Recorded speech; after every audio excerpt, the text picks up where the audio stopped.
तकिरी माध्यान काली प्रभो नित्याने करी भोजने सुरपती त्या आत्मकीर्ती विभो संध्या काळ प्रवर्तता गत करी माता पुरी पौढ हो ऐसा खेळ करी सह्याद्रीची खरी सृष्टांतरी नित्य हो श्री दत्तात्रेय महाराज की जय.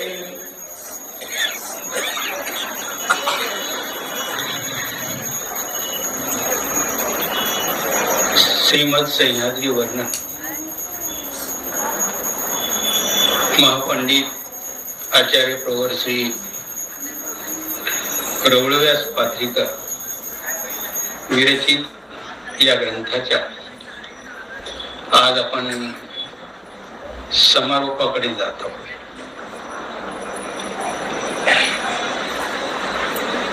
का पंडित श्री रवळव्यासांनी त्यांच्या प्रतिभेनं विद्वत्तेनं परात्पर परब्रह्म परमेश्वर शिलायू अवतार श्री दत्तात्रेय प्रभू महाराजांच्या श्रीमूर्तीचं यथोचित अनुपम अद्वितीय असं त्यांनी परम पवित्र आणि मंगल असं दर्शन घडवलं.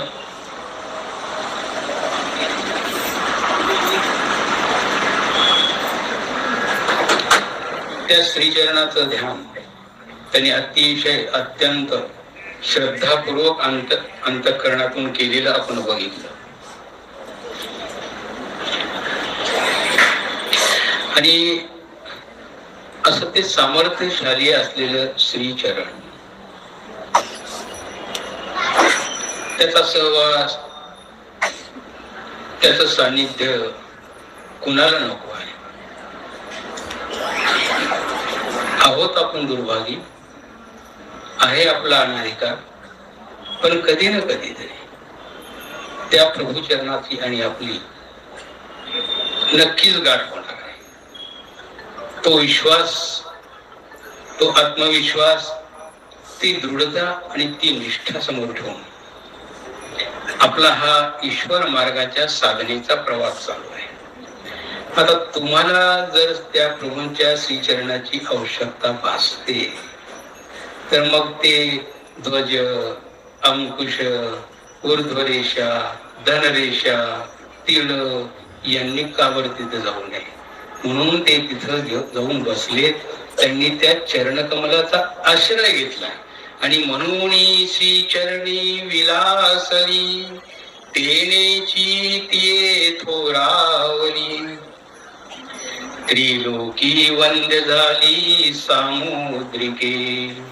म्हणून कवीने सांगितलं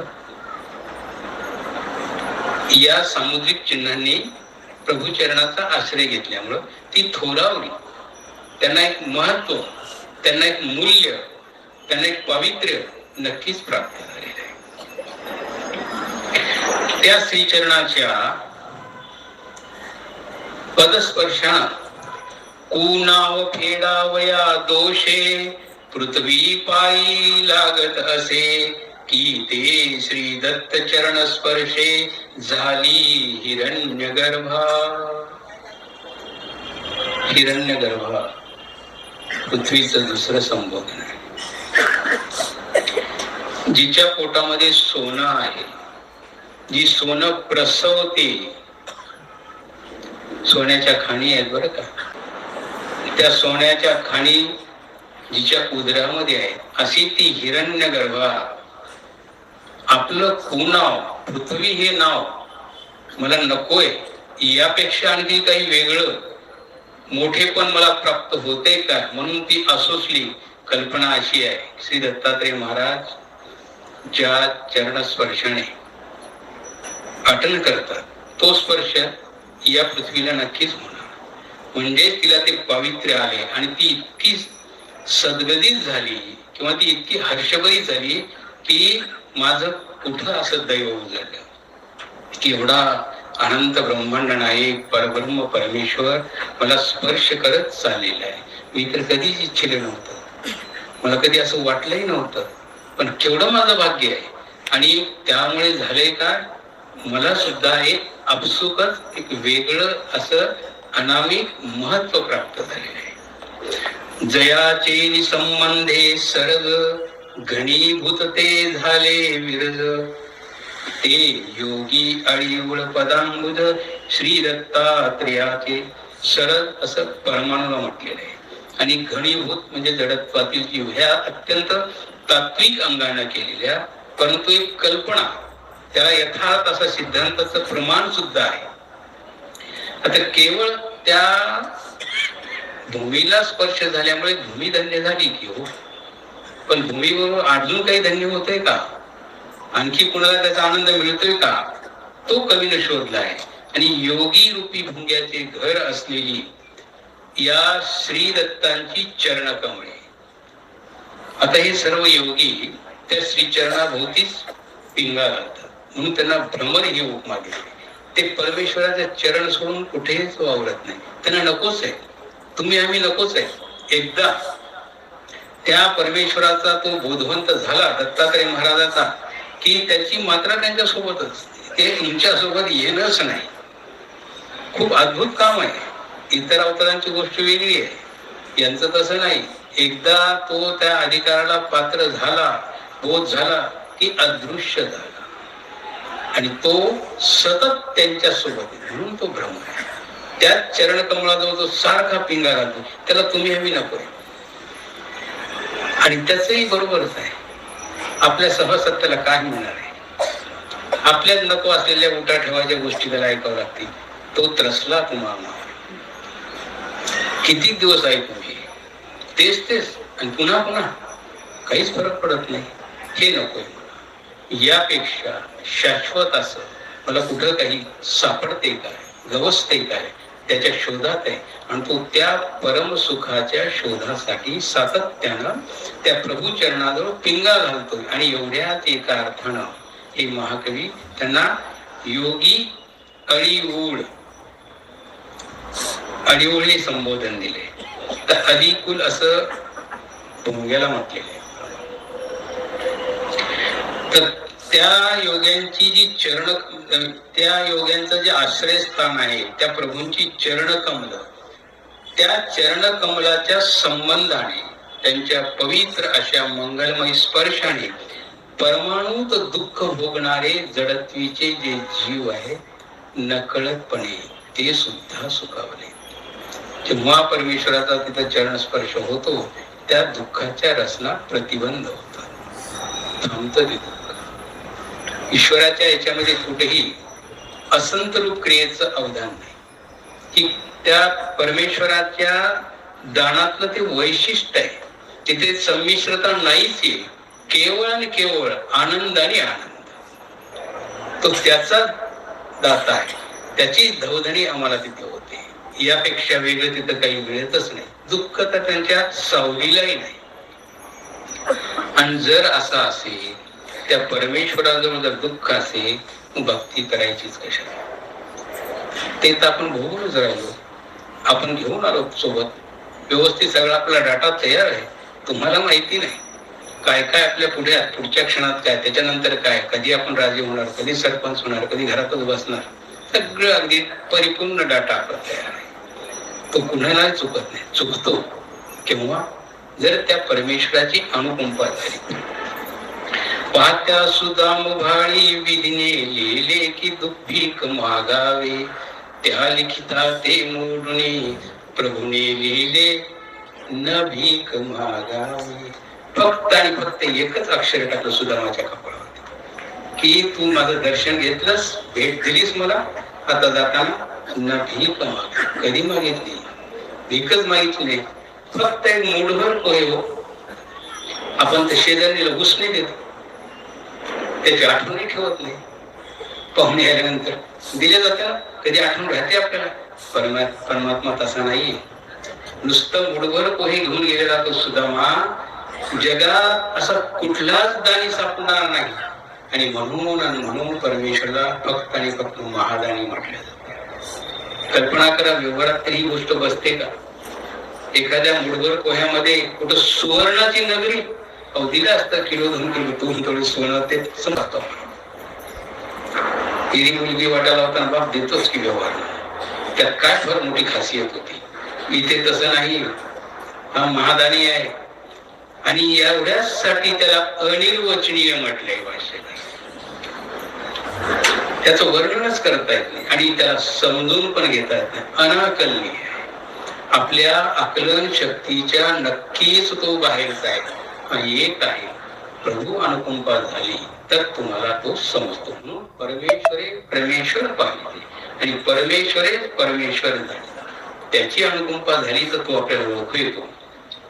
तर अशा पद्धतीनं त्या जडत्वामध्ये असणाऱ्या जीवांचा परमेश्वर आपल्या चरण स्पर्शाने त्या ठिकाणी त्याच्या दुःखाची जी दाहकता आहे ते पूर्ण अंशाने नाहीच होणार नाही, पण त्याची दाहकता तितक्या काळापुरती का होईना ती क्षमते.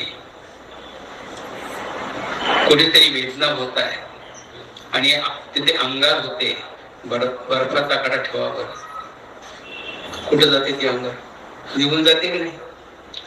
खडा काढल्यानंतर पुन्हा अंगार असो, चरणस्पर्श तिथून निघाला दुःख पुन्हा असो, पण जोपर्यंत चरणस्पर्श आहे त्या श्रीचरणाचा थंडावाच इतका आहे की त्या जडत्वीच्या जीवाला दुःखाची जाणीवच होत नाही. म्हणून तर परमेश्वराचं विहरण करणे. कशा करता? काय गरज आहे त्यांना? ऐश्वर्य संपन्न आहेत, सकळ ऐश्वर्य त्यांच्या चरणावरती लोळं घेत आहे आणि संपूर्ण सृष्टीचा नियंता करताच तो आहे. कुठल्याच गोष्टीची कमी नाही आणि आम्ही त्यांना काहीच देऊ शकत नाही. जे देणार ना ते तुमचं कधीच नाही. हे सकळ ही देवाची, ते देवाचं आहे. कधीतरी तुम्हाला फुल गुलाब असं तयार करता येईल, करून पाहा घरी बसल्यावरच्या प्रयोग. नाही, करा थोडासा प्रयोग. आपण आपल्या होममेड देऊ तयार करू. होतं असं? घरी तयार करता येतं? शक्यच नाही, अशक्य प्राय आहे. हे सर्व त्याचंच आहे. फक्त एकच फरक पडलेला आहे, तुम्ही कुठल्या श्रद्धेने, कोणत्या आस्थेने, कोणत्या प्रीतीने देणार ते आजमावता. आणि आपणही लौकिक व्यवहारात ते आजमावतो. आपणच कॅडबरी आणून देतो, लगेच हात पुढे करतो, देखील बाळ दिले तर किती कौतुक करतो. काय माय उदार आहे. आतापासून नकळत सहजतेने ते उद्गार आपल्या तोंडातून जातात. त्या बालकाच्या ठिकाणी असलेले ते अवतार आहे. परमेश्वर तुमच्यासाठी हेच अपेक्षित आहे. तेवढी एवढी मोठी संपत्ती तुम्हाला दिलेली आहे, सगळं काही दिलेले, देण्याची इच्छा कुठं होती? कुठे आपण थांबलो, कसा आपला प्रवास चाललाय, तपासला आपण स्वतःला कधी? असं हे सगळं त्याचं आहे आणि त्याचं आहे म्हणूनच आपल्याला सोबत देता येत नाही. पण आपल्याला समजतच नाही. जोपर्यंत आपण जिवंत आहोत तोपर्यंत शिक्कामोर्तब माझाच आहे. मग एक गुंठाही मी शेजारच्याला देणार नाही. हेच आहे. पुन्हा महाभारत, सुईच्या टोकावर बसणार एवढी सुद्धा मी जमीन देणार आहे. नको देऊ, काही फरक पडत नाही. काय झालं त्याचं बघून घ्या तुम्ही. इतिहास आपल्या समोर आहे, परंतु या सगळ्या गोष्टीची जाणीवच आपण ठेवत नाही. पण तेवढ्यासाठी परमेश्वर आपल्याला घडवण्याकरता, अधिकार संपन्न करण्याकरता, आपल्या जीवनावरती आपणच आपल्या केलेल्या मागच्या पूर्वसंचितातल्या दुष्कृत्यांच्या पराक्रमामुळे आपण थोडे अनाधिकारी झालेलो.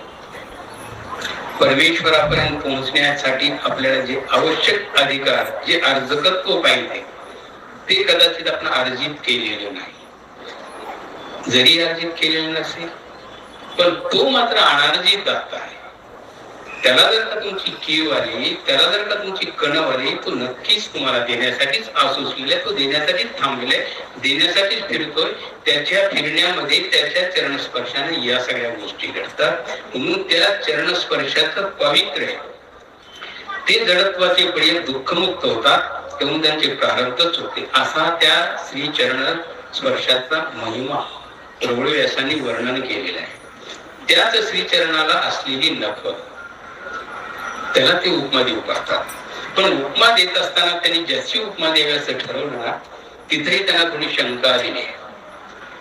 श्रीचरणीचे नखा चंद्राची उपमा देखा देता पडतसे शंका थोरी मज तयाच्या अंगी सदा कळाक्षय रोगाची बाधा वरी कळंकू नव्हे जन अपवादा पात्र झाला आधीची तुटला क्षय रोगे वरी तारेचे निसंगे कृष दिसे अंगे कळाही आणि राहोचिया तोंडा कदरला भेन महिषा मोळी निघाला की बहुता कपाळावरी पडा झाला तेनेही अदाव ऐसियाची उपमा केवी नखेंदूसी द्यावी जयाची कळा निसनवी आणि अष्टही नव्हे.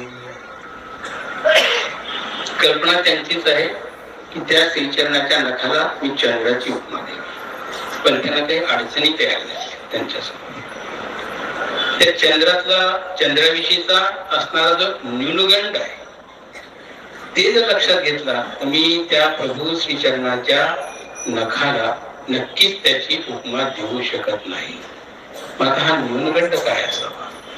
एक तर तयाच्या अंगी सदा कलाक्षय रोगाची बाधा, तर कलाक्षय प्रत्येक दिवस चंद्र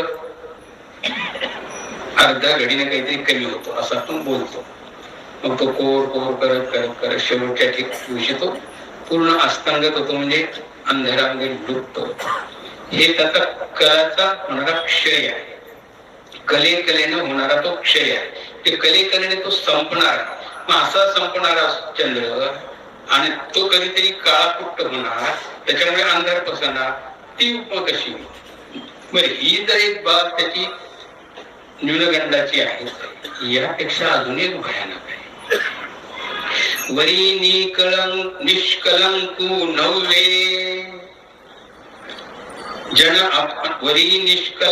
नव्हे जन अपवादा पात्र झाला. इथे खंडित तो निष्कलंक तरी कुठे आहे? तो जगाच्या अपवादाला पात्र झालेला आहे. अशा कलंकित असणाऱ्या चंद्राची उपमा मी कशी देऊ? तर हा त्याला आलेला कलंक कशामुळे प्राप्त झाला? पौराणिक संदर्भ आहे सगळे. आधीची तुटला क्षय रोगे वरी तारेचे संगे कृष दिसे अंगे कलाहीन. बृहस्पती हा त्याचे गुरु आहे आणि त्यांची पत्नी तारामती. तिच्याविषयीचा याच्या मनामध्ये जो अभिलाष उत्पन्न झाला आणि असा जर समजा परस्त्रीविषयी अभिलाष उत्पन्न होत असेल तर ती अपवादभूत चर्चात्मक अशीच घटना आहे. आणि हाच का त्याला कलंक लागलेला आहे. एक तर कलेने क्षय होणार आहे, ते कधीतरी संपणार आहे. पुन्हा तारेच्या सोबत केलेलं त्याचं जे वर्तन आहे ते नक्कीच अशोभनीय आहे, समाज स्वीकारणार नाही. म्हणून जनमानसामध्ये त्याला जो अपवाद तयार झालेला आहे, म्हणून असं सांगितलं त्याला डाग पडले नाही. ते हाडलाचं कडासन फेकलं होतं, तो डाग अजून त्याच्यावर तो बिचारा डाग घेऊन आता ह्या पूर्ण सृष्टीच्या अंतापर्यंत त्याला सारखं फिरत राहावं लागणार आहे. म्हणजे बघा आता हा विषय जो आहे ना, हा कुठं चुकलेला आहे. तरी गुणात बघा, तुम्ही सगळी पुराण पालती करा, इतक्या गोष्टी आणि भयानक अपवादात्मक आहेत ते आपण कल्पनाही करू शकत नाही. तर त्यामुळे हा कलाहीन आहे, कृश झालेला आहे.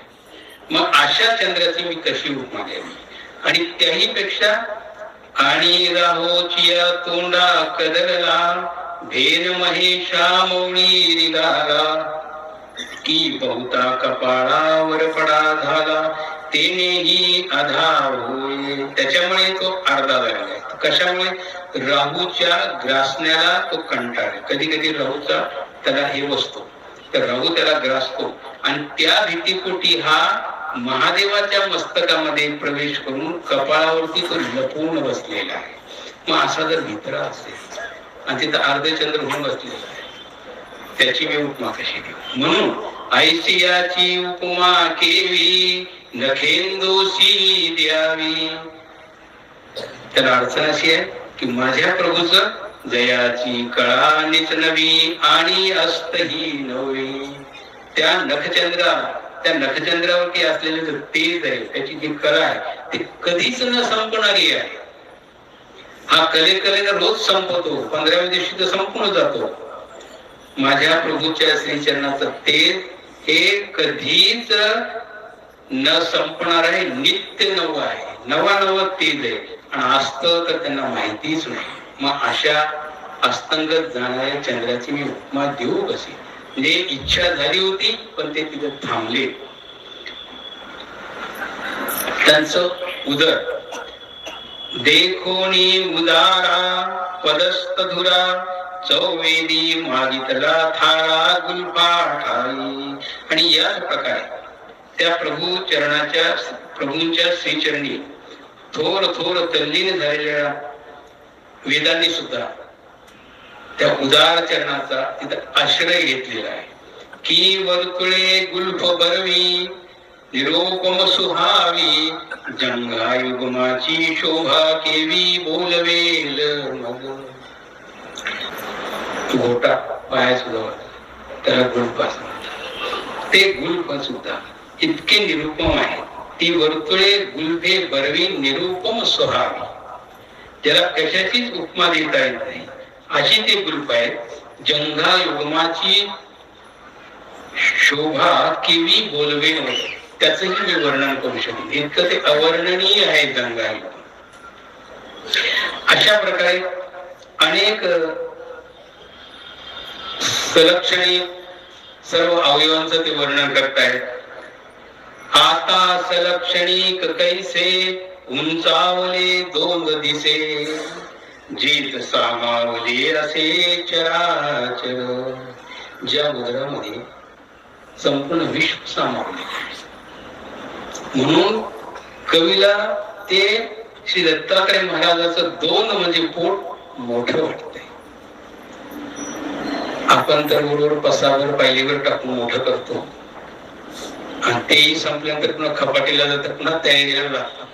इथं तसं संपूर्ण विश्व त्या उदरामध्ये सामावलेले आहे. पोट कसं मोठं होणार नाही? अनंत ब्रह्मांड एक नाही, 500 कोटीचे एक आहे, असे अनंत आहेत, ते त्याच्यामध्ये सामावले. तो सर्व व्यापक आहे, तो विष्णू आहे, प्रतपंती विष्णू. म्हणून कवी कल्पना अशी आहे की एवढं मोठं जर ब्रह्मांड त्याच्या उदरामध्ये सामावलं असेल तर माझ्या दत्तात्रय प्रभूंचं उदर कसं असायला पाहिजे? नक्कीच ते मोठं आहे, कपाटीला पोहोचलेलं नाही. तुमचं आमचं होऊ शकतं. चैतन्यादी विद्या निराकारी रूपे वीन प्रवासू झाला भारी मुनी नाविका दोंदे गंभीरी थार केली. खूप अशा अप्रतिम कल्पना केल्या. चैतन्यादी विद्या निराकारी, सगळ्या चैतन्य माया मुख्य करून सर्व देवता विद्यांचं दातृत्व आरंभी सुरू झालं. ते परमेश्वर अवताराकडून. त्यापूर्वी ह्या विद्या सर्व निराकारच होत्या. त्या परमेश्वराच्या अव्यक्त स्वरूपी अन्यत्राचेप्रमाणे विद्यमान होत्या.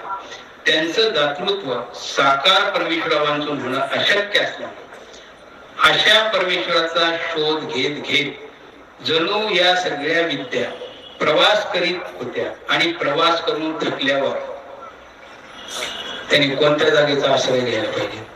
तर त्या दत्तात्रय प्रभूंचा त्यांना अवतार तर दिसला, परंतु त्यांच्या खोल नाभीच्या रूपाने, त्या नाभी म्हणजे बेंबी, त्या बेंबीमध्ये जाऊन थांबले. तिथं विचारलं, थकलं ते, त्यांना सापडतच नव्हतं कोणी. कुणाचा आश्रय घ्यावा, कुणाचा आश्रय घ्यावा. मग त्या विद्यांना दत्तात्रय महाराज जेव्हा दिसले तेव्हा त्या तिथं त्या नाभीमध्ये जाऊन आश्रित झाले. म्हणजे एक कल्पना त्यांची एवढी अप्रतिम आहे.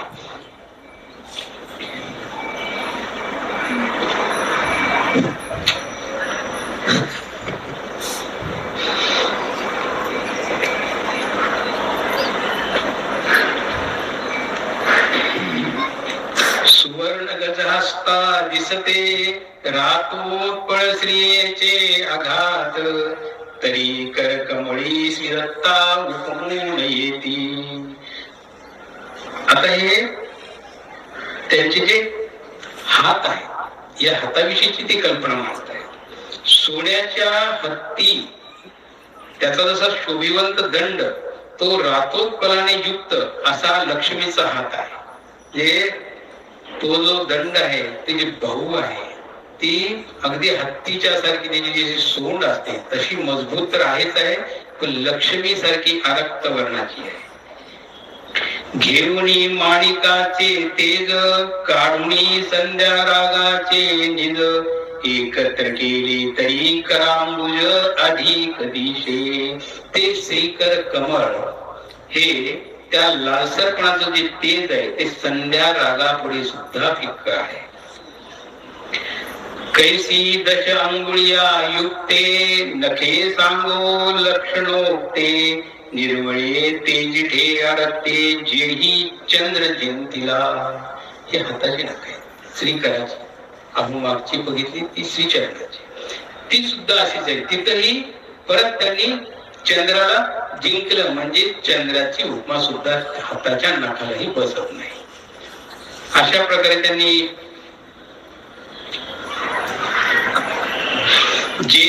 जो शुद्ध चैतन्याची शोभा, परमानंदाची प्रभा, तो मुखचंद्र श्रीवल्लभा कैसा सांगू. ज्यांच्यामुळं त्या मायापुराला एक प्रकारचं मायापूर तेजोमय दिसायला लागले, शोभिवंत दिसायला लागले. जो शुद्ध चैतन्याची शोभा, परमानंदाची प्रभा, परम आनंद श्रेष्ठ प्रकारचा आनंद, त्याची प्रभा म्हणजे ते, तो मुखचंद्र श्रीवल्लभा कैसा सांगू. या श्रीवल्लभाचा तो मुखचंद्र माझ्याकडून तरी अवर्णनीय आहे, मला ते वर्णन करणं शक्य नाही. अशा प्रकारचं त्यांचं ते मुख सौंदर्य त्यांनी तिथं निहाळलं. जो सर्व सुंदर्याचे सार, लावण्य सौभाग्याचे विरार, जो नयना विलासू निरंतर श्रियेचे. जे श्रीमुख शरीराच्या सर्व अवयवांपेक्षा अत्यंत उत्कृष्ट आहे, अनुपम आहे, असं जे त्यांचं शरीर आहे, त्या शरीरावरती जे मुख सौंदर्य आहे, त्याबद्दल ते लावण्य सौभाग्याची सुंदरतेच्या बाबतीत स्पर्धा करतं. इतकं ते सुंदर आहे. ते श्रीमुख पाहिल्याने लक्ष्मीला आणि मायेला सुद्धा हर्ष झालेला आहे, म्हणजे त्या सुद्धा मोहित झालेल्या आहे. श्रीमूर्तीचा तो जो चेहरा आहे तो पाहून ती माया किंवा लक्ष्मी हे मोहित झालेली आहे. कारण सगळ्यामध्ये वेद निर्माण करणार जो कोणता वेद निर्माण करणारा अवयव असेल तर ते मुख आहे, ते ठीक असावं. आता ते निसर्गदत्त ज्याचं त्याला व्यवस्थित लावलेलं असतं.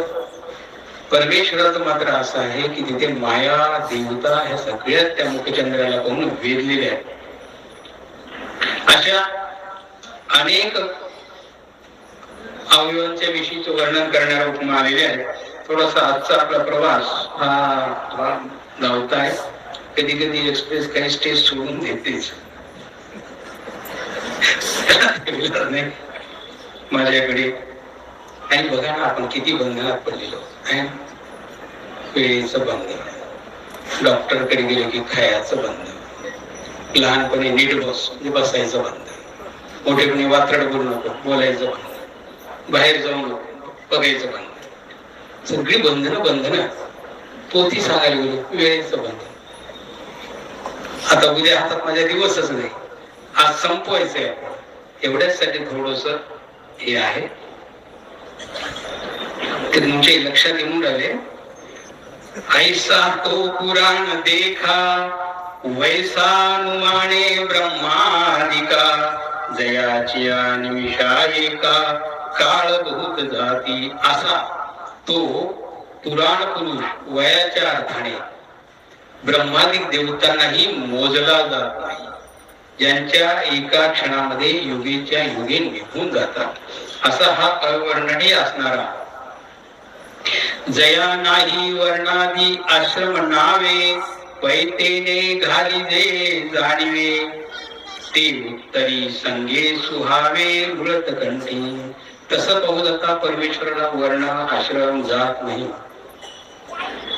हे नाहीच हा मनुष्याचा देव युक्ष अशा असणारा तो निजबोध रूप जो परमेश्वर आहे, तो मात्र जेव्हा मनुष्य वेशाचा अवतार धारण करून येतो, त्या ग्रस्ताश्रमाचा अंगीकार करतो, तेव्हा त्याला त्या कुलधर्माचा स्वीकार करतो, ते संस्कार त्याला धारण करावे लागतात. म्हणून ते उत्तरीय संघ, वस्त्र, अमोघ धमोघ हे जे काही आहे, हे आश्रम पद्धती जे काही आहे ते त्यांनी सर्व अंगीकारलेले, अन्यथा त्यांना याची गरज नाही असं कवीला म्हणाय. तो हा उत्तम श्लोको जगी नाही अनेको, अत्री नंदनी को भानुसोनिया. असा हा उत्तम श्लोक म्हणजे पवित्र, श्रेष्ठ, कीर्तिमान असा अनुपम असलेला परमेश्वर,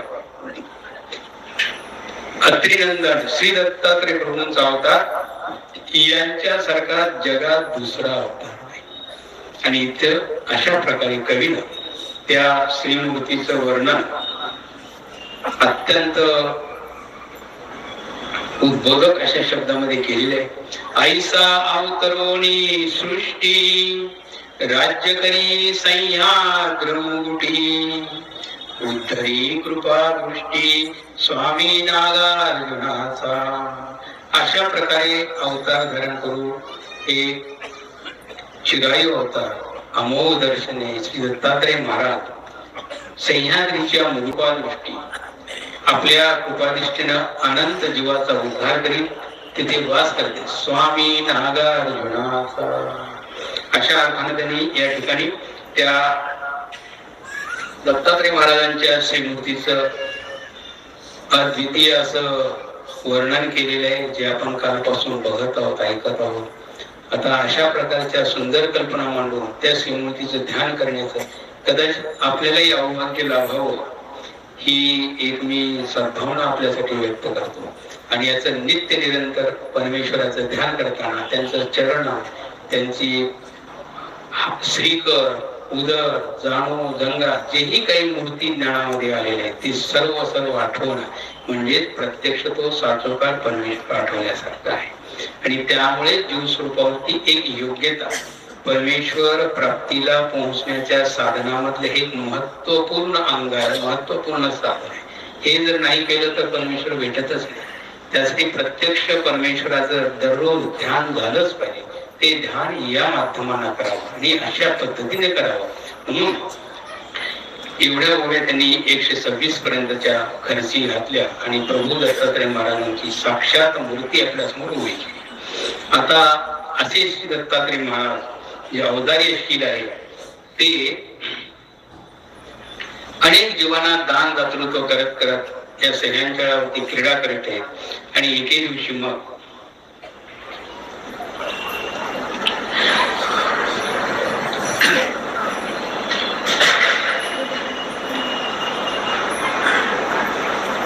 रुचिक ऋषी त्यांना भेटतात. आणि ते नाही रुचिक अर्लक राजा, अर्लक त्यांना भेटतात. आणि त्या अर्लक राजाविषयीच वर्णन करण्यात काही ओव्या कविकर्त्यांनी आणलेले आहेत. तो जडा घनीभूता संबंधे मोक्षदाता, एके दृष्टी पाते हरिता मंगल देत सर्वा. असा तो दत्तात्रय प्रभू महाराज जडत्वीच्या जीवनात दुःख मुक्त करत त्यांना तो दुःख मुक्तही करतो. त्यांच्यावरती कृपादृष्टी पडल्यामुळे त्यांना सुखप्राप्ती करतो. आणि अशा प्रकारच्या अमोघ श्राव्य लीळा करत करत जो नाना वेश धरी सह्याद्रगिरीवरी, तो श्री दत्त क्रीडा करी जीव बंधू. आणि तो मग अशा प्रकारचे नाना वेश धारण करत करत तो सह्याद्री पर्वतावरती राज्य करीत आहे. तापत्रयी खिरडला बहुती जन्मी दर्धला तो अरळको निविला तेने वचनामृते. तर अशा प्रकारे त्या तापत्रयाने दग्ध झालेला हा अरळक राजा, त्याच्याविषयीची ही कथा आहे. तर विदर्भामध्ये त्याला अलंकापूर किंवा अरळकावती नगर असंही म्हटलेलं आहे. तिथं शत्रुजित नावाचा राजा राज्य करत होता आणि त्याला ऋतुध्वज नावाचा मुलगा होता. आणि त्या अलंकापुरीपासून काही अंतरावरती विंध्याचल पर्वत आहे. त्या पर्वताच्या कुशीमध्ये गालो मुनीचा आश्रम होता. या गालो ऋषीला अश्वत आणि नागसूत नावाचे 2 मुलं होते. हे मुलं खेळायचे, बागडायचे, अरण्यामध्ये विहार करायचे. करता करता खेळाच्या नादानादामध्ये ते सहज त्या अलंकापुरी किंवा अरळकावती नगरीमध्ये पोहोचले. ते त्यांनी सगळे नाविन्यपूर्ण बघितलं आणि ते बघितल्यानंतर त्यांना नवलं वाटायला लागलं. म्हणजे अशी ही सृष्टी आहे का? यापूर्वी त्यांचा फक्त झाडाशीच संबंध होता, अरण्यात राहत होते आणि वडील आई एवढंच भेटायचे, बाकी कोणी दिसतच नव्हतं. पण जेव्हा हे बाहेरचं जग बघितलं ते सुखावले आणि मग असं खेळत खेळत खेळत ते त्या राजवाड्यामध्ये गेले. राजवाड्यामध्ये गेल्यानंतर तो जो राजा होता शत्रुजीत, त्यांनी त्यांचं कुणीतरी बाळ कुमार दिसतात आणि अपरिचित आहेत असं पाहून कुतूहलाने ते पुढे गेले. त्यांना बोलून घेतलं, त्यांचे यथोचित स्वागत केलं. हा ऋतुध्वज जो होता तो तेवढ्याच वयाच्या ह्याच्यामधला असल्यामुळं तो बाळक त्यांच्या सोबत गेला खेळायला आणि दिवसभर सगळे हे खेळतच राहिले. आणि जेव्हा संध्याकाळची वेळ झाली तेव्हा या लेकरांना आठवलं की आपल्याला आता तिथे जायचंय घरी, म्हणून हे लेकर परत घरी आले. मग आता इथं आल्यानंतर गालोऋषीने विचारलं की मुलं हे कुठं गेले, ते इतका वेळ कुठं गेले? त्यांनी सांगितलं, तुम्हाला माहितीये का इथे फार मोठं नगर आहे, काय आमची मज्जा झाली, एवढी चांगली व्यवस्था झाली, आम्ही खेळलो तिथं. अरे कुणासोबत? अरे ऋतुध्वज सोबत. बरोबर, ऋतुध्वज आले ते ऐकून होते. हा बरोबर, असं काय? मग एके दिवशी हेही नगर आपण बघावं म्हणून गालो मुनी परत त्या नगरामध्ये आलेले आणि तिथं राजांचा यथोचित राजाने ऋषी आले म्हणून सत्कार केला. आणि सत्कार केल्यानंतर मग त्यांचा पूजा पुरस्कार केला, सत्कार केला. आणि या सगळ्या सोपस्कारानंतर त्यांना आपल्या व्यथा सांगायच्याच होत्या. मग गालो ऋषी म्हणतात, राजेश्री, आमच्याही काही व्यथा असतात, त्या मी कुणाला सांगायच्या?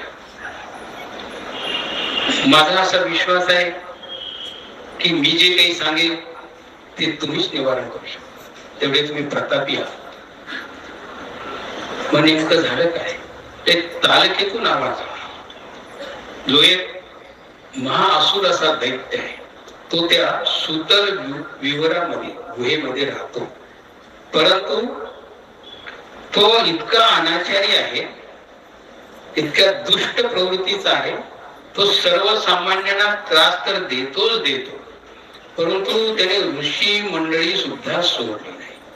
आम्ही जर एखादं यज्ञ कर्म करायचं ठरवलं तर तिथं हे वराहाचं रूप घेऊन येतं, ते डोकराचं, आणि आमच्या संपूर्ण यज्ञ कर्माची विल्हेवाट लावतात. तर असं एक वेळ नाही, किती वेळ सांगतो, अहो सातत्याने घडते, याला उपाय सापडत नाही. आमची इच्छा आहे आपण त्याचा समाचार घेऊ. म्हणजे आपली आज्ञाशील त्यांनी ऋतुध्वजाला पाठवलं आणि मग हा ऋतुध्वज त्याच्यावरती चढाई करून गेला, सैन्य घेऊन गेला आणि त्या दैत्यासोबत त्याचं एवढं घनघोर युद्ध झालं. आणि त्या घनघोर युद्धामध्ये हा तारकेतून मारला गेला. आणि मग तो निवांतपणा त्या विवराला पाहत पाहत पाहत धुंडाळा मध्ये गेला तर तिथे असा मोठा रंग महाल होता. ती त्याची तिथं राहण्याचं त्याचं ते ठिकाण. आणि तिथे एक स्त्री अत्यंत तेजोमय कांती आणि परमेश्वराच्या आराधनेमध्ये रत असलेली आणि बऱ्याच गोष्टींना धास्तावली अशी भयभीत अंतकरणाची स्त्री त्यांना बघितली. परंतु त्याची तेज कांती बघतानाच मात्र त्याला वेगळंच समाधान वाटलं. मग आपण इथं, मग तिनं सर्व वृत्तांत सांगितलं. मी मदरसा, मला या तालुक्यातून दुष्ट वासनेने इथं आणलेलं आहे, परंतु ही मुळात धर्मपरायण प्रवृत्तीची होती आणि तिचं तेजोबल, तिच्या ठिकाणी असणारं सामर्थ्य, या सामर्थ्यानं, या तेजोबलानं या तालुक्यातूला आणली तर खरं, पुढचं आखरीत काहीच करता आले. मग तो रोज उठून तिला मनवण्याचा प्रयत्न करायचा, पटवण्याचा प्रयत्न करायचा. आपण विवाह करू, ती रोज नाहीचाच पडावा, तिला हे नकोच होत. परंतु त्याने नीती धर्म पाळला होता. ज्या दिवशी ही स्वतः हो म्हणे त्याच दिवशी तिथून पुढे ते सर्व म्हणून ती सुरक्षित राहिली, पण दत्त प्रभूंची आराधना करीत राहिली. योग असा आला की हा तालुक्यातून संपला गेला, म्हणजे ते आता निर्भय. मग ही गालव ऋषीला जाऊन त्यांनी वार्ता सांगितली, कुतुत्वयाने आम्ही आपलं काम केलं, आपली सेवा पार पडली. गालव ऋषी पाहायला आले तर महालामध्ये गेलो, बघितलं तर ती साथ म्हणजे एक तेजोमय असणारी, तेजकांती असणारी, धर्मपरायण असणारी स्त्री असली. पण गालव ऋषीने जाऊन विचारलं, आपण कोण? मी विश्ववसूची कन्या आहे, काशी नरेशांची बहीण आहे, मी मदरसा. असं गालव ऋषी घेऊन आले शत्रुदीप जवळ, ते वडिलांजवळ, आणि असं म्हणाले की ही कदाचित प्रभू इच्छा आहे, हिचा विवाह ऋतुध्वजा सोबतच व्हावा. आणि मग तिथून त्या गालव ऋषीच्या विनंतीवरून शत्रुजित राजाने या मदरसेचा विवाह ऋतुध्वजा सोबत केला. आता मुळातच ही धर्मपरायण होती. यांना 7 मुलं झाली, एक मत आहे 4 मुलं झाली. यापैकी आता ही धर्मपरायण असल्यामुळं हिचं ह्या अनित्य अशा संसारावरती लक्षच नव्हतं, त्यात रसही नव्हतं. म्हणून मुलाचा जन्म होता क्षणी ती मुलं वयात आली, त्यांच्यावरती असे उत्तम प्रकारचे संस्कार करायचे. दत्तात्रय प्रभूंची माहिती देणं, त्यांच्याविषयीचं वर्णन करणं, आणि एकूण काय त्यांना त्या संन्यास धर्माने कसे प्रवृत्त होती, संन्यास हा सगळा त्याग करून ते त्या ऊर्ध्वगामी कसे होतील, या एका चिंतेनं ती माता अहोरात्र त्या मुलांचं संगोपन करत होती. ही जगातली अशी एकमेव माता आहे. जन्म दिल्यानंतर आपल्या मुलाने संसार करूच नाही. बघा, आपल्या अंगावरती शहारे होऊ शकतात, असं कसं होऊ शकतं?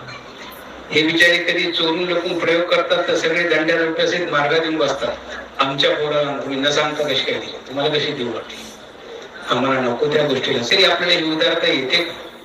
1 नाही, 2 नाही, 3 नाही, 4 नाही, 5 नाही, 6 मुलं, तब्बल 6 पुत्र याच मातेने धर्माच्या याच्यासाठी, त्यांच्या आत्मकल्याणासाठी आणि खऱ्या कल्याणासाठी, हे त्या खरं आईचं पहिलं कर्तव्य ते आहे. मूल जर जन्माला आलं तर लेकराचं हित केलं पाहिजे की नाही? आपण करता लेकराचं हित मग करत नाही, त्याला डॉक्टर करता, इंजिनियर करता, चांगल्या प्रकारचं स्थळ पाहून देतात, किती त्याचं सुंदर येते. फार फार चांगलं शिकलं तर अमेरिकेला जातं, कौतुकानं सगळ्या गल्लीला सांगत बसतो, झालं की लेकराचं. तिकडं जाऊन त्याचं काय तिसरं झुंब बसलं हे जेव्हा समजलं तेव्हा कपडा घातला, तेव्हा हे अशाश्वत हित आहे, ते हित खरं आहे. आणि म्हणून मदरसेनं त्या 6 मुलांच्या हितासाठी सातत्यानं, कटाक्षानं प्रत्येक लेकरांना असे धर्मसंस्कार दिले. एकही लेकरू संसारात रंगले, हे राजकुमार आहेत. बघा, आता आपलं अंतर मोजा, त्यांचा अंतर मोजा. राजघराण्यामध्ये आलेले सगळ्या रिद्धी सिद्धी तिथं आहेत. लेकरांना पावलं द्यायला सुद्धा तिथे सेवक आहेत, पाण्याची विडे आणून द्यायला सुद्धा सेवक आहेत. तर अशा पद्धतीचं राजवैभव भोगणारे जर राजकुमार संन्यस्त होऊन जीवन जगत असतील, धन्य आहे ती माता. ही जगाच्या पाठीवरची एकमेव अशी आई आहे. कमीत कमी त्या आईचा आदर्श आपल्या समोर असावा. आणि मग आता 6 मुलं गेल्यानंतर ऋतुध्वजाला थोडी चिंता वाटली. ठीक आहे, पहिला गेला, दुसरा गेला, तिसरा गेला, चौथा गेला, 5वा गेला, आता 6वा गेला. मग तो मात्र आता मदर्शेला थांबवतो. हे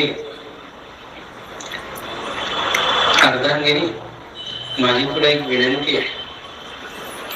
तू ज्या दृष्टीनं या मुलांचं संगोपन केलं, जे संस्कार दिले आणि त्यांना एका सन्मार्ग लावलं, इथपर्यंत मला खूप समाधान वाटलं. याच्यासाठी मी नक्कीच समाधानी आहे. मी कुठे हरकत घेत नाही, पण वंशाचा दिवा तर एक राहायला पाहिजे ना, तेवढा तरी आपला कुलवंश सांभाळला पाहिजे ना. तिलाही ते खरं वाटलं. पतीनं 6 मुलापर्यंत संयम बाळगला. मग एक त्यांच्या मुलावर का ठेवणे, हा आरळत शेवटी ठेवले. आरळत राहिल्यानंतर राज्यकारभाराला जोपर्यंत ऋतुध्वज होता तोपर्यंत आरळत यथास्थितीने राहत होता. मग ऋतुध्वज गेल्यानंतर आरळकाने राज्यकारभार जाताना मदरसेनं एक चिठ्ठी लिहून दिली, पण शर्त घातली, ही फक्त ज्या दिवशी तुझ्यावरती असं दुर्घट संकट येईल की जे कशालाच निवारण होणार नाही, त्याच दिवशी उघडायची. त्याने ती जतन करून ठेवली तशी आणि राज्यकारभार चालला. परंतु गोष्ट अशी आहे, प्रत्येक वातावरण हे माणसाला त्या वातावरणामुळे बदलावं लागतं. 6 मुलं आईने दिलेल्या संस्काराला अधीन होऊन त्यांनी त्यांचं जीवन सन्मार्गाने घालवलं. ऋतुध्वज राज्य वैभवामध्ये लोळत होता. कसा भक्तिप्रधान आहे, राजविलास आहे, अष्टभोग हात जोडून उभे आहे. स्वाभाविक त्याच्या ठिकाणच्या सर्व इंद्रियांनी त्या अष्टभोगाच्या विलासात जर जीवन जगलं असेल तर ती इंद्रिय त्याला कसं सुख पडू देते आणि स्वाभाविकपणे पुढे त्याला एक प्रकारचा अहंकार तयार झाला. मग अनाचार, मग अनेक तऱ्हेचे कुकर्म, ह्या सगळ्या गोष्टी घडायला लागल्या. इकडे ही मुलं बऱ्यापैकी मोठी झाली, संन्यस्त झाली, मार्गस्थ झाली. आई चिंतित होती, माझे एक राहिलं. आई आईच आहे, 6 मुलावर थांबली नाही. ते जे राहिलं होतं त्याच्यासाठी मनाची ओढ होती. आता मोठा झाला असेल, त्यालाही मुलं बाळ झाले असतील, त्याचा संसार सुखात असेल, आता त्याने यावं ना परत, काय हरकत आहे असं म्हणून ती या त्यांच्या त्या राहिलेल्या 6 मुलांना पाठवते. जा, त्यांचं मन परिवर्तन करून ये म्हणून. मग हे 6 बंधू आणि त्यांनाही वाटलं आपणच काय मोक्षाला जाऊ, आपलाही भाऊ एक आहे ना, त्याला कशाला या नरकात ठेवायचं, त्यालाही त्याच्यापासून सोडवलंच पाहिजे. म्हणून त्या हितात हे सर्व बंधू राजवाड्यात आले आणि आल्यानंतर मग त्याने ओळखलं, हे तर आपले भाऊच आहे. हो, आम्ही तेवढ्याचसाठी आलो. कसं चाललंय आपलं राज्य? खूप आनंदी आहे. बरं, मग आता परतायचं नाव घेतं, तेवढं नका सांग, तेवढंच नका सांग यार. मग आलो आम्ही कशासाठी? आम्ही आलो त्याच्यासाठी. भल्या माणसा, तू ह्याच्यामध्ये सुख पाहतो आहेस, हे सुख नाही. कोस किरी आपली भले सुख भोगावया मंदिर केले, तेची दया बंधन झाले मेले आत गुंतून. कोश केली आहे, ती राहायला घर करते. करत करत करत करत करत विनत विनत विनत विनत विनत येते आणि तो दरवाजा ते छिद्र कधी बंद होते हेच तिला समजत नाही. आपल्याच हाताने लावून घेतलेला हा गर्भास आहे. आपल्यालाही समजतं ग्रहस्थाश्रम धर्म आचरायला लागतो आणि बराच प्रवास आपला अर्ध्याच्या वरी गेलेला असतो. मग तिथे कुठेतरी आपल्याला गुन्हा द्या नसतं माय संसार केला तर बरं झालं असतं. आपण भोगलं की अर्ध्याच्या वरी प्रवास धड इकडं ना धड तिकडं. बाबा आम्ही आधीच अनुसरलो असतो कोण माय बरोबर अनुसरले असतील तर ते तरच आहे, ते तरच आहे. आधीच आले असते तर झालंच नसते. हे तेव्हाच अर्ध्याच्या वरी प्रवास गेला. तुम्ही नक्कीच समाधानी असतात असं मी गृहीत धरतो. पण तुमचं अंतर्मन सांगतंय की मी या बाबांनी विचारलं म्हणून सांगण्यापुरती समाधानी आहे. नक्कीच तुम्ही अंतरामध्ये कुठल्या तरी विमानचं नेता बघा, शोधून बघा. तुमच्या अपेक्षा पूर्ण होत नाही, मुलं मनासारखी वागत नाही, त्यावेळेला होणारी यातना. आता ह्या मुलांनी दिलेला त्रास हा पण नवस करून मागून घेतलेला आहे. तुम्हाला कोणी नारळ ठेवायला लावला, तुम्हाला कोणी उपाशी राहायला ठेवून सांगितलं, आपणच चहागडला दंड घालत गेलो, आपणच तिकडे खेटा मारत गेलो. खेटा मार नमस्कार हे आपल्या उदराला आले सुपुत्र आहे. हीच अवस्था याची झाली. ती बंधू यांना समजवतात, अरे बाबा असं करू हे होणार नाही. पण तुम्ही म्हणता हे सत्य आहे, मलाही पटते. मी प्रधानाला विचारतो, प्रधान त्याचे पुढचे होते म्हणजे प्रधानजी आता त्याग करायची वेळ आली म्हणले तर आम्ही आता हे राज्य सोडू इच्छितो. सोडावं का? छे राजेश्री आणि असं त्याग आणि भिकारी व्हायचं आणि लोकांच्या दारात जाऊन भिक्षा मागायची कोणी शिकवले हे? आपण पाटल्याच पोरं होतो, कशाला भिक्षा खरीच गोष्ट आहे.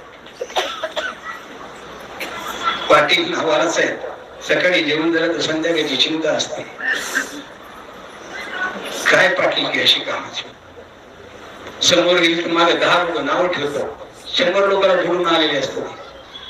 काली ह्याला परवा त्याला परवा त्याला, तरी सोडायची इच्छा होत नाही. आता प्रधानजीने सल्ला दिला, तुम्ही काय कमी आहेत म्हणजे तुमच्या बाहुबलामध्ये किती पुरुषार्थ आहे आणि अशा पुरुषार्थी माणसांना अशा प्रकारचं फकीर होणं माझ्या तरी मला पडत नाही. माणसाचं एक गमक आहे, आपल्या सोयीचा जर कोणी सल्ला देणारा असला तो प्रिय फायदा दाखवणार. हे 4 भाऊ कालपासून अहोरात्र निरूपण करता करता थकले, यांचं पटलं नाही. एकाच क्षणामध्ये प्रधानांना सांगितलं की लगेच म्हणजे खरंच आहे म्हणजे मी काही येऊ शकते, माझी इच्छा आहे पण प्रधानजी नाही. म्हणजे प्रधानजी याचा अर्थ प्रजाच नाही म्हणते, मी प्रजेला प्रिय आहे त्याच्यामुळे मला इतर राहणं आणि काय हरकत आहे, मी प्रजेची सेवा करतो म्हणजे एक प्रकारची तीच सेवा आहे. हे असं कुठलं तरी समाधान मानून त्यांनी तिथे राहण्याचा प्रयत्न केला. ही लेकरं हतबल झाली, परत आले आईकडे. ते काय झालं उत्सव ऐकत नाही. संसार सुखामध्ये एवढे रमलेले की त्यांना तुमची आमची कुणाचीच आठवण नाही. देव तर कोसो म्हणती दूर आहे. असं का? बर आता याच क्षणी तुम्ही बंधुराजाकडे जा आणि मग त्यांनी त्यांचे भाऊ काशी नरेश काशी राजा जो विश्वावसूचा पुत्र आहे त्यांच्याकडे गेले. बघा कशा पद्धतीने आई किती टोकाच्या गोष्टी करून की त्या लेकराला इकडं ईश्वर धर्माला लावण्यासाठी किती अट्टहास धरते आहे. आणि तिथं ते गेल्यानंतर या मुलाने सांगितलं की आमचे बंधू अर्लक यांच्यावरती आपण युद्ध करावं यांच्यासोबत. यांना आधी समजावून सांगा, नसतील येत तर त्यांच्यासोबत युद्ध करा आणि त्यांना पराजित करा, बंदिस्त करा आणि आई समोर आणून उभं करा. आता ही मागणी थोडीशी मामाला पटली नाही. तो वाचताय ना, अरे असं कसं नाही म्हणले, आईची इच्छा आहे ती आपल्याला करावंच लागेल. म्हणून ही काशी नरेश इथं आले. त्या अलंकापूरमध्ये अलंकावती नगरी आणि याला समजून सांगितलं. याने तेच केलं. ऐकायचं पाहता नाही, जे होईल ते होईल, सोडणारच नाही.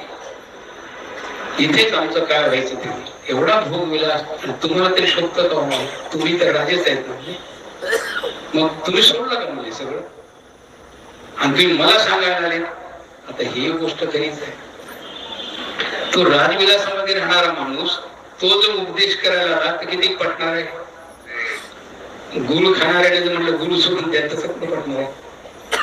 किंवा मग तंबाखू खाणारा असेल तंबाखू सोडून दे, ते आधी तुमची सोडा, त्याला आधी आपली साधना असावी लागते. म्हणून त्याचाही परिणाम शून्य झाला. असं आहे शेवटचा पर्याय युद्ध सुरू झालं. आणि युद्धामध्ये त्यांनी त्यांचे पूर्ण जे सैन्य होत ते पूर्ण नष्ट केलं. आणि हा मात्र स्वतः वाचवत कसा तर कसा तिथून त्यांनी पळ काढला, तो अरण्यात गेला. मग त्याला अधिदैविकता, कारण त्याच्या त्या देहाभिमानीनं अभिमान सोडल्यामुळे हे दुर्दैव त्याच्या वाट्याला, हे दुःख त्याच्या वाट्याला, हा अधिदैविकता. त्याची संपूर्ण प्रजा नेस्तनाबूत झाली, सैन्यही गेलं, वैभव सगळं गेलं, हा भौतिक ताप तोही तयार झाला. आणि अरण्यवासात फिरावं लागलं, हा आध्यात्मिक ताप. आणि मग तो तिन्ही तापाने जळत जळत जळत जळत आता कुठेही शांत होईल असं करत करत तो फिरतोय आणि दत्तात्रय महाराजांची आराधना करतो. हे करत असताना तो सह्याद्री पर्वतावरती आलेला आहे. तिथे दत्तात्रय महाराजांनी त्याला मातंग वेशामध्ये भेट देऊन शंभली शंभली म्हणून, शम म्हणजे शमन हो, शांत हो, हे बली म्हणजे राजा, हे राजा शांत हो शांत हो शांत हो असं 3 वेळेला म्हटल्यानंतर त्याने मागे वळून पाहिलं की मातंग वेशामध्ये असलेल्या दत्तात्रय महाराजांच्या त्या अमृत वर्षिणी वासेतून हे शब्द निघाल्यामुळं तो एकदम निवाला. आणि तिथेच त्याने दत्तात्रय महाराजांचे श्रीचरण पकडले आणि तोही पुढे समर्पित झाला. अशी ती धन्य मदरसा म्हटले. तिने आपले 7ही मुलं ईश्वर मार्गाला लागले. त्याच्याविषयीच हे वर्णन आहे. अहंतेची खोड उतरली, ममतेची अवधी तोडली, सकळापासून काढली चित्तवृत्ती, येतो मदरसेचा कुमरू, अळरकून रूपवरू, श्री दत्ते देवो दीक्षा गुरु उपदेशिला. अर्थात दत्तात्रय महाराजाकडून त्याला पुढे दीक्षा आणि तो ईश्वर दत्तात्रय महाराजांना शरणाला अशा प्रकारचा तो दत्तप्रभूंच्या चरणी लीन झाल्याच्या भोव्या त्यांनी या ठिकाणी आणला. अर्थात ही लीळा त्यांनी या ठिकाणी वर्णन केलेली आहे. आता ते सहस्रार्जुनाला वर प्रदान करतात. कृतवीर्याच्या कुमरा नाही हाता जो संसारा, तया देऊनी सहस्र करा पृथ्वीपती केली.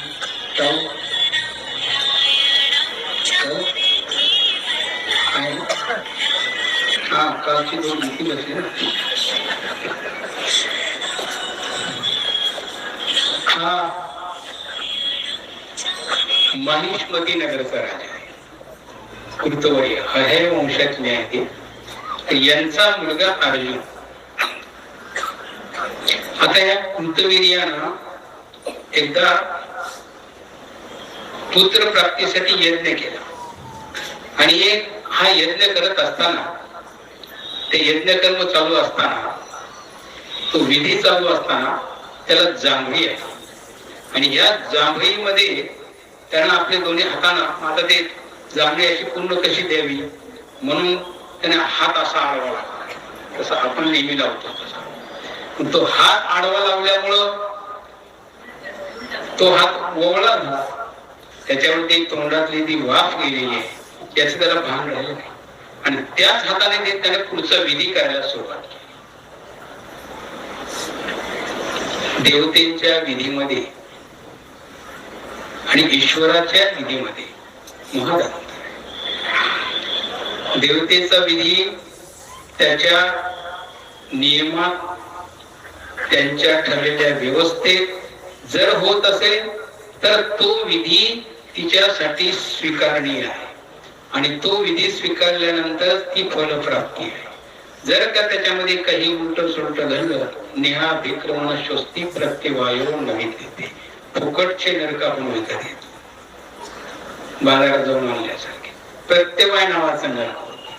म्हणून देवतेचा विधी करताना खूप सांभाळून करावा. जो ज्या वेळेस घडला तो त्याच वेळेस जरा. आज जर तुम्ही पहाटे 5 वाजता काकड आरतीला गेलात, उद्या 5 वाजून 5 मिनिटाला क्षमा नाही. तोच टाइम पाहिजे, तरच त्याला ती फलप्राप्ती आहे. ईश्वर सदैव एकही विधी आचरला नाही. आपण एवढे अविधी आचरतो तरी परमेश्वर अजून उदार आहे. अजून काय उदार व्हायला? इथे बघा कसं घडलंय.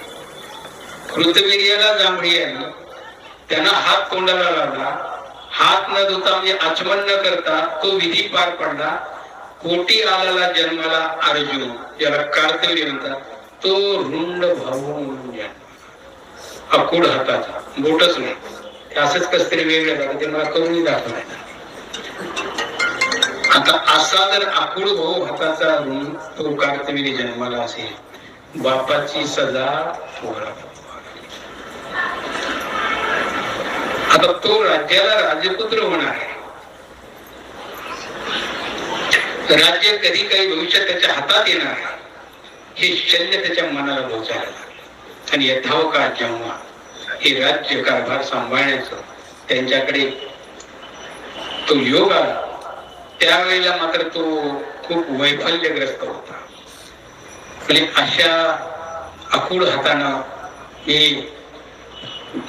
राजा म्हणून राज्याभिषेक करून घेण्यासाठी माझी इच्छा आहे. यासाठी मी अपात्र आहे. मी राज्यावर बसणार नाही. म्हणून त्यांनी प्रधानाला परोपरीने विनंती केली, आम्ही हात जोडून येऊ, हात प्राप्त करून येऊ आणि मगच या राज्यावर बसू. तोपर्यंत राज्य तुम्ही सांभाळा. प्रधानजीने सांगितलं, म्हणजे नरेश, आमची विनंती आहे, आपण फक्त राज्याभिषेक करून घ्या. त्या गादीला समोर ठेवून मी सर्व हा राज्यकारभार चालवेन, आपण मात्र तेवढं करा. आणि मग हा राज्याभिषेक होतो. आणि हा जो कार्तवीर्य आहे त्याचं नाव पूर्वी अर्जुन होतं आणि ह्या लाडाचं नाव ते होतं. हा त्या हात शोधार्थ निघालेला आहे, हात प्राप्तीसाठी निघालेला आहे. आता सुंदर असे मला हात प्राप्त व्हावे यासाठी त्याची आराधना चालू आहे. देशोदेशी हिंडत फिरत फिरत फिरत फिरत फिरत फिरत तो असा त्या सह्याद्री पर्वतावरती आलेला आहे. तिथेही त्याने आराधना चालू केली. बराच काळ तपश्चर्या केली आणि कृपागणित राहिले. मग तो दत्तात्रय महाराजांचं त्याला दर्शन झाल्यावर तो दत्तात्रय महाराजांच्या सेवेत आला. आणि मग ती सुद्धा सेवा त्याने निष्ठेने केली. आता तो रुंड भाऊ आहे, त्याला पंजेच नाही घातला बोटाचे, तो कशी सेवा करणार? त्याने एकच सेवा स्वीकारली. दत्तात्रय महाराज जेव्हा स्नान करतात मेरुवळामध्ये, स्नान झाल्यानंतर स्नानोपरांत त्यांचे ते केश कला जर वाळू नये तेवढ्यातच त्याला धूप बसावा. मग तो रोज धूप दाखवायचा. त्या धुपटण्यामध्ये घेऊन कसा तरी आपल्या हाताने मोठ्या महत् प्रयासाने रोज धूप दाखवायचा. आणि एक दिवशी असा योग येतो की ते धूप दाखवायचं, त्या दिवसाचं ते धुपटणं तिथं सापडलंच नाही. आणि दत्तात्रय महाराजांची तर स्नान संध्या झालेली होती. केशकलप आता वाळतील या भीतीनं, लगबगीनं, पण निष्ठा परिपूर्ण, कुठलंच भान तिने ठेवलेलं नाही. हे भक्त असतात, हे भक्ताला शक्य असतं. कुठलंच भान न ठेवता स्वतःचा पितांबर फाडून देणारी द्रौपदी, श्रीकृष्ण महाराजांच्या करंगळीला बांधणारी द्रौपदी, ईश्वर दिलेलं कुठलंही सामान्य जरी दान असेल वाया जाऊ देत नाही, फक्त आपल्याकडून देणं घडत नाही. द्रौपदीचं जेव्हा वस्त्रहरण होते तर ते वस्त्रहरण होत असताना तिची लज्जा रक्षण करणारा योगेश्वर, तुम्ही कल्पना केली नसेल, त्यांनी कुणी पाहिले नसतील असे भरजरी वस्त्र त्यांनी पुरवलेले आहेत. ती आरती भजा पूजा तुम्ही या रूपाला ते बिदरचे आहेत, सोलापूरचे आहेत, कुठले आहेत हे त्यांनी आता अलीकडे माहित असलेले नाव सांगितले. याच्या आधीचे ते होते. असे भरदरी पितांबर पाठवले, शालू पाठवले. या सगळ्या याच्यातून त्या लोकांच्या हाताला कांडा आला, म्हणजे तिच्या अंगावरचे कपडे खेचता खेचता यांचे हात थकले. सगळं काही झालं. द्रौपदीचं नख सुद्धा दिसलं. तशी किमी आहे ईश्वराची. मग हे कशामुळे घडलं? हे त्याचमुळे घडलं की द्रौपदीनं त्या दिवशी जेव्हा श्रीकृष्ण भगवंताचा हे दाखवायचं होतं की सुभद्रेला तुझं प्रेम खरं आहे का हिचं प्रेम खरं आहे. कारण भांडण मी एवढी असताना माझ्यावरती प्रेम नाही, द्रौपदीच तुम्हाला काय पडतं? हा हे खरंच नाही, द्रौपदीच काय पडतं. मग ते दाखवले. आधी तिच्याकडे गेले. सुभद्रे माझ्या बोट करून लागले, थोडस कपडा देते का? तिला साडी फाडून दिले तर लांबच राहिले, कपडाच दिसला नाही लवकर द्यायला. नाही माझ्याकडे आता मी कुठे एवढी रिकामी आहे. बरोबर ठीक बघतो द्रौपदीच्या घरी. जेव्हा ती करंगळी दाखवली आणि भगवंता तुमच्या करंगळीला इजा रक्त क्षणाचाही विचार केला. तिथे ती पितांबर फाडल्या बोटाला चिंदी. त्या चिंदीच्या मोबदल्यात ते वस्त्र आणून झाले. आणि हे सगळं होऊन गेल्यानंतर बरीच तिची ओढाताण झालेली आहे. ही ओढाताण झाल्यानंतर मग ती हा सगळा प्रसंग निघून गेल्यानंतर एकांतात आल्यावर भगवंताला विचार, श्रीकृष्ण महाराजांना मी तुम्हाला एक विचारू का? विचार ना, निसंकोचपणे विचार, काहीच अंतर नाही त्याच्यामध्ये, निश्चित विचार. तुम्ही माझे बंधू आहात. हो ना, कुठे शंका आहे त्याच्यामध्ये? असं नक्की लहान त्याच्यात शंका घ्यायचं कारणच नाही. तुला का असं वाटतंय? हा तेच विचारायचं. तुम्ही जर माझे बंधू आहात, इतका वेळ कुठे गेलो होतं? मला वडत आणलं, गरपटत आणलं, माझी किती विटंबना झाली. तुम्हाला काहीच वाटलं नाही? तुमच्या बहिणीला उडत नेतो शत्रू, तुम्ही गप्प बसला. सगळं भगवंताला ऐकून घेतलं. सत्य आहे तुझं. मलाही तेच वाटतं, मी कुठेतरी चुकलो. तेच मी तुला सांगणार होतो. पण एक सांगते का मला, तू आधी कुणाला बोलव? ते म्हणजे भीष्म आला. मग भीष्मानंतर मग द्रोणाचार्य, कृपाचार्य, या सर्वांना पुन्हा काय झालं?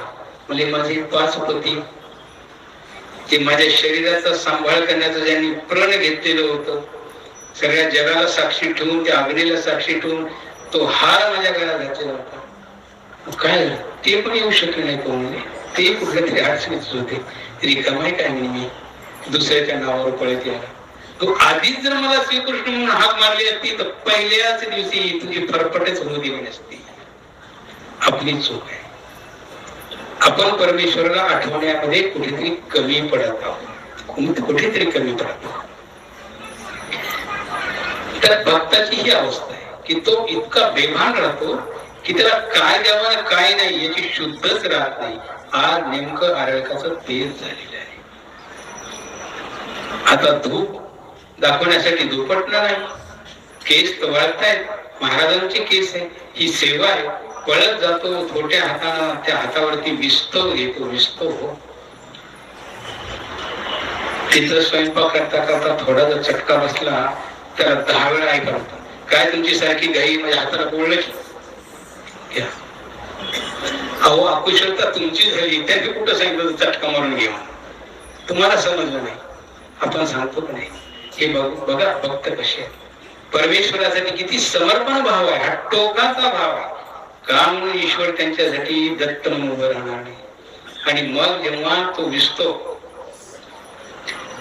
जेव्हा कातड्याला पोळायला लागला, आधी तर सुगंध पसरला, जेव्हा कातड्याला पोळायला लागला तेव्हा ते चटका बसायला लागला, तेव्हा ते करपटाने आली, करपट असा वास आला जायला. आणि दत्तात्रय भगवंतांनी मागे वळून बघितलं, अरे हे काय करतो? सांडी सांडी टाकून दे, टाकून दे. आणि मग म्हणले, मा वत्स मी प्रसन्न, आपण सर्वज्ञात आहात, अंतर्यामी आहात. मी कशासाठी तुम्हाला माहिती आहे. सहस्त्रभुजा होती, फक्त 2 सुंदर हात मागायला आलेला, त्याला 1000 भुजा दिलेल्या आहेत. 1000 भुजा. एवढं थांबले. अतुल बलिया होती. तुझा पराभव करणारा दुसरा कुणीही जगात उत्पन्न होणार नाही. लोकांचे जाणून मनोगत पोहोचले. अशा प्रकारचा त्याला वर दिला. आणि हा वर दिल्यानंतर परमेश्वराला ह्या गोष्टीची जाणीव आहे. जीवाला सगळं काही देता येतं, परंतु जीव तो पचवू शकतो का हे सुद्धा पाहणं तितकंच गरजेचं आहे. आणि म्हणून त्यांना सांगतात, मात्र एक शर्त आहे बरं का माझी. कदाचित तू अतुल बळी आहेस, म्हणजे तुला आता कुणी जिंकणार नाही. तू गुणमात करू शकतोस. तो अहंकार, तो मदनमस्त होणं हे स्वाभाविक आहे. हे तुझ्याकडे घडू शकतं. म्हणून एक माझी आठ पालन करावं लागेल. तुझ्याकडून कधी काळी सुद्धा चुकून गौ हत्या व्हायला नको, ब्राह्मण हत्या व्हायला नको, स्त्री हत्या व्हायला नको. तथाच असा मग वर दिला. दत्तात्रय महाराज अदृश्य झाले. हरळक पुन्हा राज्यावरती आला. 1000 हाताचा बळ आणि राज्याभिषेक झालेलाच होता. राज्यकारभार करू लागला. आणि बराच चांगल्या प्रकारचा राज्यकारभार चाललेला असतानाच एका दिवशी ती विनाश का असेल, ती विपरीत बुद्धी सुचली म्हणावं लागेल. पण हा मृगेसाठी अरण्यामध्ये आलेला आहे. सैन्य घेतलेल्या सोबत निघाला आहे. आणि अरण्यामध्ये आल्यानंतर त्याला थोडीशी तहान लागली. आता तहाण्यासाठी पाण्याच्या शोधात शिपाई पाठवली. परत जंगल बघितलं, शोधलं, कुठेच काही सापडत नाही. लांब दूर अंतरावर एक पर्णकुटी दिसली आणि तिथं पाणी असावं अशा अपेक्षेने हे सैनिक तिथं पोहोचले. त्या शिपायांना सांगितलं. तिथे जे बसलेले होते ते होते जमदग्नी ऋषी आणि त्यांची धर्मपत्नी रेणुका. हे सारीपाट खेळत बसलेले. त्यांना म्हटलं, आम्हाला पाणी मिळेल का? आमचे राजे तहानलेले.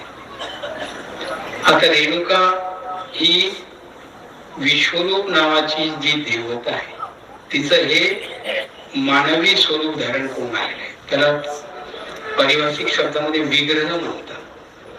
म्हणजे ती देवतेचा व्यक्त अवतार आहे. तिच्याकडे सामर्थ्य आहे. पाणी नाही, तुम्हाला पाहिजे, ठीक आहे. कानात बोट घातलं, मळ काढला, त्या कानाची चरबी केली, त्याच्यात पाणी घेऊन. आता एक ते ही देण्याची व्यवस्था नाही. आणि दिलं तर दिलं, राजाला पाणी प्यायचं. त्या कानातल्या मळाची चरबी किती मोठी होणार. काय म्हणजे एक प्रकारे माझी चेष्टा झाली असं त्याला वाटलं. अहो पुरण पुरण की तुम्ही जा. आणि जाता जाता ते पुढं काही अंतर चालून गेलं. त्याला दगडाची ठेस लागली. त्याच्या हातामध्ये पडलं. पडल्यावर उत्तम प्रकारच्या गोड पाण्याचा सरोवर तयार. राजाच काय, सैन्यही पाणी, घोडेही पाणी पिले, तृप्त पाणी. पोटभर पाणी पिल्यानंतर काही काळानं पुन्हा भूक लागली. आता भूक लागल्यानंतर काय करावं? पुन्हा तिथंच म्हणजे आता जा आणि त्यांनाच म्हणा आमची जेवणाची सोय करा.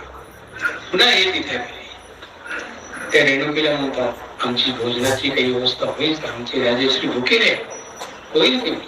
जा तुम्ही संध्यावंदन करा, तुमच्या भाषेमध्ये फ्रेश होऊन या. गेले हे सगळे फ्रेश. तिथे गेल्यानंतर ते नदीवर गेले.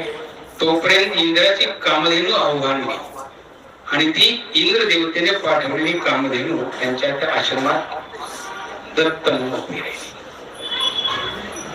कामधेनू आहे. जसा कल्पवृक्ष जे चिंतेला ते देतो, कामधेनूचं तेच लक्षण. आणि आव्हान दिल्यानंतर ती कामधेनू आल्यानंतर तिला आदेश केला, इथं मधुर असे पक्वान्न हवे. काय सांगावं, तुम्हाला कोणालाही जमणार नाही अशा प्रकारचा स्वयंपाक, रुचीपूर्ण.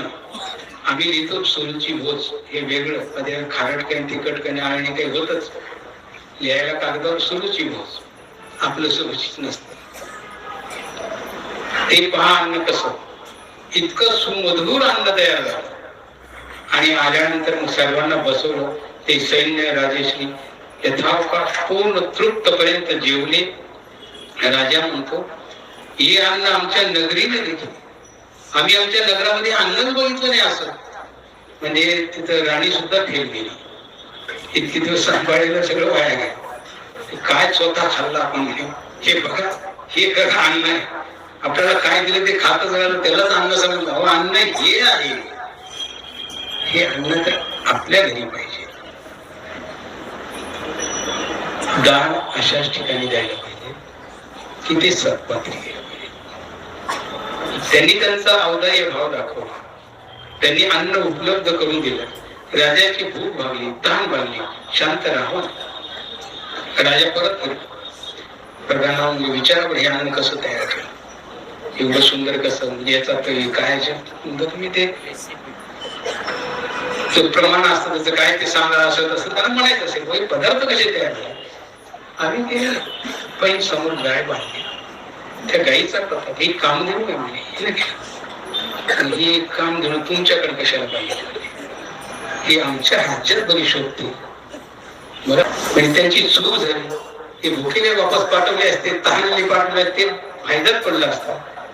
परंतु आपण सुद्धा किती मोह करावा, काय करावं, म्हणून त्यांनी पुन्हा त्यांना विनंती केली, ऋषीला, ही कामधेनू आम्हाला द्याल का? नाही, देता येईल नाही, ही इंद्राची कामधेनू, ही कशी देता येईल? नाही, द्या. आधी प्रेमानं सांगून पाहिलं. ऋषी ऐकत नाहीत असं होतं. नंतर थोडासा आपला अधिकार गाजवायचा सुरुवात केली. बघा बरं का, मग खूप मोठा अतिप्रसंग होऊ शकतो, तुम्हाला ऐकावं लागेल. त्यांनी तुम्ही काही करा, येत असेल तर घेऊन.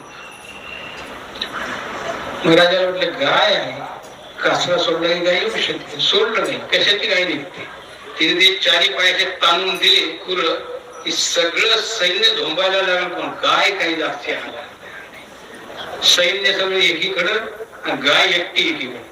गाय ही सामर्थ्यशाली होती, यांना कुठं ओळख, सर्व ताकद पणाला लावली. गाय इंचभर तर हल्ली नाही, आणि फार अतिरेक झाल्यानंतर मग हागली मुकली. सैन्य तयार झालं, त्याच्यात युद्ध सुरू झालं. आता युद्ध करावं लागलं. ते युद्ध करत असताना पहिला वार त्या गायीवर घातला, नाही, आधी त्या जमदग्नीवर घातला. या सगळ्या ऋषीने केलं. म्हणजे यानंतर पुन्हा गोविंदांना गाय दिली असती, मी नेली नसती का म्हणे. पण याला काय करायचं, त्यांना दोघच राहतात, मला द्यायला पाहिजे ना, मी राजा आहे. हा बरोबर आहे, पण याचाच आधी म्हणून समाचार घेण्यासाठी त्याच्या अंगावरती जेव्हा वार करतो ते जमदग्नी ऋषीच्या, तेव्हा स्वाभाविकपणे त्या पत्नीचं कर्तव्य आहे, ती आडवी पडते. रेणुका, तिच्यावरती प्राण, आणि आपसुकच गायीलाही मारल्या. तिन्ही गोष्टी घडल्या. ईश्वराचं कुठं चुकतं. आमचं लक्षणच आहे, काहींना सवय असते, करू नको म्हटलं ते अधिक आहे. थोडं थांब की जरा, नाही काम मी आताच केलं. माणूस खूप त्रसला, काय करावं म्हणे. आमची पत्नी ऐकतच नाही, तिला कुठली गोष्ट सांगितली ती नाहीच म्हणते. तो हुशार होता. मग तुम्ही काय करा म्हणे, थोडासा उलटा प्रवास सुरू करा म्हणे. ते कसं असते मी सांगतो. नाही, आता मला उद्या निघाली. आता आधी 2-3 झालं रस्त्यात, त्याच्या ते लक्षातच राहिले. त्याला सांगायचं हे असं करून होते, मी का असंच करेन. करता करता करता एका नदीवर गेले, नावेत फसले. मग त्याच्या लक्षात आलं, त्यांनी आता हिला कसं सांगावं, पक्क धरून ते धरणारच नाही. हे मला धरू नको ना, ते जाऊन कवटा, ते कवटाळल्यामुळे ती नावे तुम्ही व्यवस्थित वाचली. काठावर आल्यानंतर म्हणली, त्याच्याच तुला मी सांगितलं धरू नको, कारण तू जर धरलं मी धर म्हणलं असतं तर तू धरलं नसतं. म्हणून मला त्या ब्राह्मणाला सांगितले उलटा प्रवास. आता इथून पुढे मला कळत जाईल. ही आपली सवय अशी आहे. आणि म्हणूनच तुम्ही आम्ही सर्व प्रभू थकला, निर्णयावरती हात ठेवून वाट पाहतो. आज अनुसरे पाहे अनुसरे, ते आजही चालू पाहे चालू. त्याच्या निर्णयावरचा श्रीकर खाली उतरवल्या गेलाय, तरी मी अजून आमची वाट इकडेच चालू आहे. पण हे लक्षण आमचं असं आहे, हे जीवन परमेश्वराने सांगितलेलं सहजासहजी जीवाकडून घडेलच. अगदी विरळा नांदे एखादाच पुरुष तसा भाग्यवान आहे. आता यांचं नेमकं तेच झालं. मग आता हे पूर्णपणे सगळा तो संपला. रेणुका अस्वस्थ झाली होती, तिने धावा पुकारला. आता अशा वेळेला कोणी जमदग्नी बोलून पडले. त्याने आपल्या पुत्राला हाक मारली. परशुराम भार्गव विद्या शिकण्यासाठी कैलास पर्वतावरती महादेवाला, तिथे गेल्यानंतर त्याचं ते विद्या अर्जन चालू होतं. पण इकडं आईवर हे संकट आलं. तिने धावा पुकारल्यानंतर हे त्याला लक्षात नाही आलं. महादेवाला सांगितलं, अरे परशुराम, तुझी आई काहीतरी संकटात सापडली आणि तुला ती बोलावते आहे, तू जा बरं. आणि मग तो तिथून परशुराम अतिशय क्रोधित होता. क्रोधाने तो हे झाला, माझ्या आईला कोणी काय केलं अशा भावनेतून तो आवेशाने निघालेला आहे. या रेणुकेला एक विरा असं म्हटलेलं आहे. त्याचं कारण असं आहे, तिला 5 मुली, कन्या, भुत्या, उद्या, जुद्या आणि शेवटचा परशुराम. पण या 5ही वीरामध्ये एकच मुलगा वीर होता, तो परशुराम, म्हणून एक वीर. त्यासाठी तिचं हे दुसरं जे संबोधन आहे ते त्यासाठी आहे की एकच मुलगा वीर निघाला म्हणून ती एक वीर आहे. तर अशा त्या एक वीरीला भेटण्या रेणुकेची आपल्या आईची अवस्था बघितली, सद्गती झाला आणि कुणी केला असं म्हणते. मग ते म्हणजे आता जे झालं ते नंतर होईल काय असायचं ते, परंतु आमचा आता जो शेवटचा अंत संस्कार असतो तो मी सांगतो त्या ठिकाणी कर. म्हणजे निसाले भूमी संस्कार करा. म्हणजे कोऱ्या भूमिकेमध्ये माझा तो संस्कार व्हायला पाहिजे. म्हणजे आई ही जागा मला कशी समजली, मला कसं लक्षात येईल, कोरी भूमिका कशाला म्हणतात, कुठं असते, तू सांग ना. तिने सांगितलं, तू सह्याद्री पर्वतावरती जा, तिथे दत्तात्रय प्रभू महाराज तुला भेटतील आणि ते तुला कोरी भूमिका कुठं आहे ते सांगतील. अगं हे सगळं खरं आहे ना, पण दत्तात्रय महाराजांचीच माझी ओळख नाही, मी कसं ओळखणार त्यांना? हा, ते पण सांगते. ज्याही वेळेला दत्तात्रय महाराज भेटतील, त्या कावडीवरती हा जमदग्नी आणि रेणुका घेऊन चालला होता परशुराम. त्याच्या कावडीचा तो जो बांबू वेळू होता तो वाळलेला होता. पण म्हणे दत्तात्रय महाराजांचं दर्शन होताच त्या वेळूला हिरव्या पारंब्या फुटतील, कोंब फुटतील. आणि ज्या क्षणी ते कोंब फुटले ना, ते ज्यांच्या पाहण्यामुळं फुटले तेच तो निघाला. आईला कावड घेऊन निघाला. फिरता फिरता पूर्ण सृष्टी करत करत करत तो सह्याद्री पर्वतावरती येतो आणि संयोगवश दत्तात्रय महाराजांचं तिथं दर्शन होतं. त्याच्या कावडीला कोंब फुटल्यावर त्याच्या लक्षात आलं की यांच्याच मुळे मला कावडीला कोंब फुटलं, तेच हे दत्तात्रय महाराज. म्हणून त्यातून प्रार्थना केली, दत्तात्रय महाराज निराकरण करतात, आम्ही ते नाही म्हणजे आपणच आहात. मला आईने सांगितले, आता मला कोरी भूमिका दाखवा. तर कोरी भूमिका त्याचा एक तात्विक अर्थ असा आहे, एक तर सर्वसाधारण हे मान्य करता येतं की तिथेही यापूर्वी कोणाला तोडलेलं नाही, कोरी जागा आहे, ते वापरलेली वस्तू नसली ती आपण कोरी म्हणतो. परंतु तात्विक अर्थानं तिथे जडत्वीच्या जीवांचं संपादकत्व होत नाही आणि युगांधींच्या संहारामध्ये त्या भूमीचा नाश होत नाही. अशी जी भूमी असते तिला म्हणायचं कोरी भूमी. आणि तिथे प्रमाद कुणालाही यापूर्वी घडला नाही, पुढे घडणार नाही, ती कोरी भूमी. अशी जागा मला शोधून सांग. मग दत्तात्रय महाराजांनी दाखवलं ते संस्कार करायचे. त्यावेळेला तिथं तीर्थ लागतो. दत्तात्रय महाराजांनीच त्यांनी विचारलं, इथं तीर्थ हा तुम्ही प्रभू हे सर्व तीर्थ मला कसं प्राप्त, तुम्हीच सांगा. त्यांनी बाण मारायला, तो बाण मारला आणि बाण मारल्यानंतर 3.5 हात पाणी वरी निर्जल असं पात्रातून वरी आहे. त्याच्यावरती दत्तात्रय महाराजांनी आपलं श्रीचरण ठेवलं. ते सर्व ते घेऊन तिचा तो संस्कार पूर्ण केला. आणि केल्यानंतर मग पुढे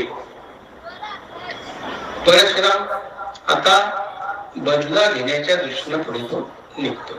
आणि मग या परशुरामाने 21 वेळेला पृथ्वी निक्षत्रिय केली. या क्षत्रियाने माझ्या आईचा घात केला ना, ते क्षत्रियच मी ठेवणार. आता एक तर असं म्हणतात की 21 पिढ्या, किंवा दुसरी गोष्ट अशी आहे 21 वेळा निक्षत्रिय करणं म्हणजे काय. तुम्ही कुस्तीचा फळ पाहिला असेल. पैलवान रिंगणामध्ये फिरतो, पहिली एक चक्कर मारतो, दुसरी एक चक्कर मारतो, तिसरी एक चक्कर मारतो. जर कुठला मल्लच त्या आखाड्यात नाही उतरला, विजयी घोषित. कुठं खेळली त्याने कुस्ती, कुस्तीच खेळली नाही, पण विजयी घोषित झाला. त्याला प्रतिमल्ल भेटलाच नाही. याने 21 वेळेला पृथ्वीला आव्हान केलं, कोण माईचा लाल कोणता क्षत्रिय त्यांनी माझ्या समोर यावं. 21 वेळेला आव्हान करून एकही क्षत्रिय आला नाही, म्हणून पृथ्वी 21 वेळा निक्षत्रिय केली असं म्हणलं.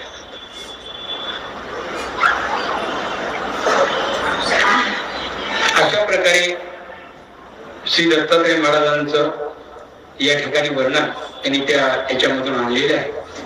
आणि असं करत करत ते देवता संपला.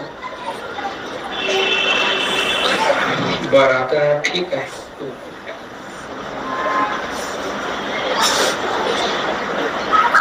मग शेवटी कवी शेवटच्या याच्यामध्ये मार्ग महिमा, तुम्ही गुरुकुळ माऊली म्हणून हे सलगी केली, एरवी सुख दुःखे आपली कवना सांगो. कवी म्हणतात तुम्ही माझी गुरुकुळ माऊली आहे म्हणून मी तुमच्यासोबत सगळी सलगी केलेली आहे. एरवी आपले सुख दुःख मी कुणाला सांगावं, मला सांगता येत नाही. आधीची देवासी खंतील वाना, आणि तुम्ही आपुला न म्हणा, तरी विसावा जीवन कवन हसे. अनुतप्त होत आहेत. परमार्गाचा महिमा एवढा आघात आहे. कवी असं म्हणतात, आधीच तर मी परमेश्वराला खंती आणलेली आहे, त्यांची अवकृपा केली, जोडलेली आहे. परमेश्वर माझ्यावरती उदास आहे, माझं मूक भान आहे. ईश्वरीच्या दारी माझं काळ तोंड झालेलं आहे. कुठल्या तोंडात मी परमेश्वराजवळ जाऊ. तर परमेश्वराच्या सोबत माझ्याकडून घडलेले अपराध, आणि त्यामुळे स्वाभाविक त्यांना माझ्याविषयीची खंती येणं हे मी समजू शकतो. आणि अशात जर मला तुम्ही जवळ करत नसाल, म्हणजे हा परमा हे साधन जर मला जवळ धरत नसेल, आधीची देवासी खंतील वाना, आणि तुम्ही आपला न म्हणा, या परमार्गाला तुम्ही जर मला जवळ नाही केलं, तर विसावा जीवन कवनासे, माझं विश्रांती स्थान दुसरं कुठं आहे.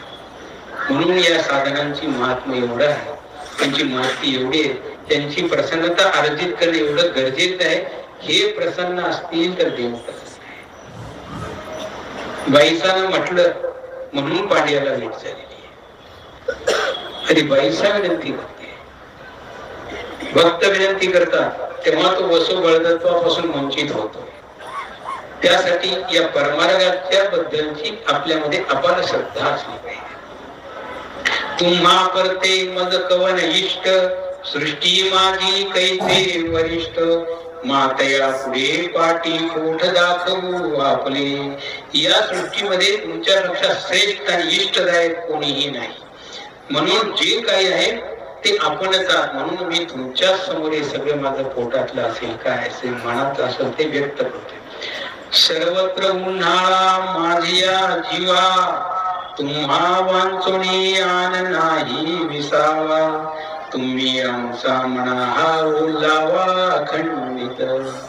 तुम्ही जर नसता, तुम्ही जर मला दूर केलं, दूर लोटलं, देव तर मला सोडून गेले, त्यामुळे तर मला माझ्यासाठी अखंड उन्हाळाच आहे. पण अशात जर तुम्ही जर मला विसावा दिला नाही, आधार दिला नाही, तुम्हाला दुसरा ओलावा कुठून भेटेल. म्हणून तुमचं प्रेम, तुमची प्रसन्नता, तुमचं सानिध्य हेच माझ्यासाठी ओलावा आहे.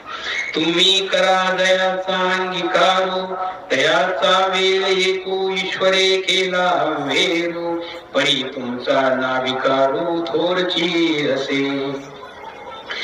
जीवाचा एखाद्या वेळेस ईश्वराने अवहेलित केला असेल, पण तुमचा आशीर्वाद, तुमची प्रसन्नता, गुरु आशीर्वाद, गुरुची प्रसन्नता एवढी मोठी आहे की कदाचित तुमच्या प्रसन्नतेमुळं, तुमचं ऐकून परमेश्वर तुमची प्रार्थना स्वीकारत घेऊन मला कुठेतरी आपलंस करतील, मला कुठंतरी आपल्या चरणाजवळ थारा देतील. म्हणून प्रथम तुम्ही माझ्यावरती प्रसन्न राहणं गरजेचं आहे, असं म्हणून कवी या परमार्गाला वर्णन करतात.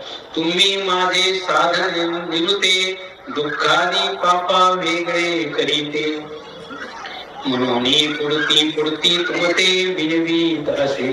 आणि म्हणून मी तुम्हाला पुन्हा पुन्हा विनंती यासाठी करतो की तुम्हीच मला दुःखापासून पापापासून वेगळं करण्याकरता, माझ्या साधनदात्याला समजून सांगण्याकरता तुमचं अभिष्ट चिंतनच माझ्यासाठी हितकारक आहे. अगा तुम्ही माय माहेरा, सुखादी शृंगारू कुल्हारा, माझ्या जीवाच्या जिव्हाळा जणे भेरू करा. अहो साधन म्हणतो, तुम्ही माझ्यासाठी सुख शृंगारचे भांडार आहात, तुम्हीच माझं वैभव आहात, तुम्हीच माझे शृंगार आहात, माझं माहेर तुम्हीच आहात, माझे प्राण तुम्हीच आहात. मी दोषी असल्यामुळे न जाणून तुम्ही माझा अवहेर करा, परंतु असं मात्र काही करू नका, अशी विनंती कवी आर्त स्वरामध्ये परमार्गाच्या साधकांना करताय. आणि शेवटी मग ग्रंथाच्या समाप्तीची त्यांनी प्रार्थना केली. आता नागार्जुनाची दातारा, माझ्या स्वामी श्री चक्रधरा, हे ग्रंथमाळा स्वीकारा वाक पुष्पांची. मी जी ही ग्रंथमाळा तयार केलेली आहे माझ्या वती दिवशी मला प्राप्त असलेल्या ज्ञाना, ती आपण जशी काही तोडकी मोडकी असेल, कदाचित याच्यातून म्हणावं असं ईश्वराचं घडलं नसेल, तरी पण ते लढवा गोड आपण कौतुकानं म्हणून स्वीकार करा. मागिला अपराधा करावी क्षमा, प्रस्तुतीची न करावी सीमा, ते ऐके विनंती पुरुषोत्तमा हिरांबिका. माझ्या मागच्या अपराधाची क्षमा करा, त्या अपराधाची मला तर जाणीव नाहीच, ते तुम्हीच जाणता की मी किती अनंत कर्माच्या राशी दुःखाच्या जोडून ठेवले, ज्या अनंत जन्माचा सहस्री निस्तोड सरी एवढे मी अपराध जोडून ठेवले, त्याची क्षमा तुम्ही करा. पुढे मला कुठल्याही प्रकारची मर्यादा माझ्याकडून उल्लंघन होणार नाही, पुन्हा दोषाचरण होणार नाही, याची दक्षता तुम्हीच घ्या. हे ऐकी विनंती पुरुषोत्तमा हिरांबिका म्हणे, ते हिरांबिकेचा सुतू राम येणे नामे विख्यातू. त्यांचं दुसरं नाव राम आहे. तेने हा निर्मिला ग्रंथो वीतरागासी. वैराग्यासाठी हा मी ग्रंथ निर्माण केलेला आहे. तो हिरांबिकेचा सूत मी राम अर्थात रघुव्यास आहे असे म्हणून त्यांनी अर्ज करून या ठिकाणी त्यांनी हा आपला ग्रंथ संपवलेला आहे. अशा दत्तात्रय महाराजांच्या अनंत लीळा आहे. रुची ऋषी अजून राहूनच गेले. अशा बऱ्याच लीळा आहेत. याचा अवकाश पुढे कधी काही योग येईल त्यावेळेला आपण पुन्हा आपल्यासोबत संवाद साधता येईल. या ठिकाणी आता मला आदरणीय मानसी पिलावंचकर बाबा यांनी आपल्या सर्वांच्या सहवासाचा योग आणून दिला. तुमची माझ्या यथामतीनुसार सेवा करण्याची संधी दिली. कधी कधी विनोदाचा भाग मध्येच येत होता आणि त्यावेळेला मी तुम्हाला लक्ष करून बोलत होतो. असं समजू नका बाबांनी आपल्याला किती टोकलं. अजिबात नाही, अजिबात मी तुम्हाला कधीच टोकलं नाही. फक्त आपल्यात असलेल्या दोष प्रवृत्तीला कुठेतरी प्रदर्शित केले. अनाहूतपणे कुठेतरी कुणाकडे तरी घडतं कधीतरी, आणि ते कसं परिणामकारक असतं, त्याचे दुष्परिणाम कसे असतात हे स्वाभाविकपणे त्याचा आपण ताळमेळ घातला आणि हे जर आपल्यापासून निघून गेलं तर एका दिवशी आपलीच मदरसा व्हायला वेळ लागणार नाही. एवढ्यासाठी तो अट्टहास होता.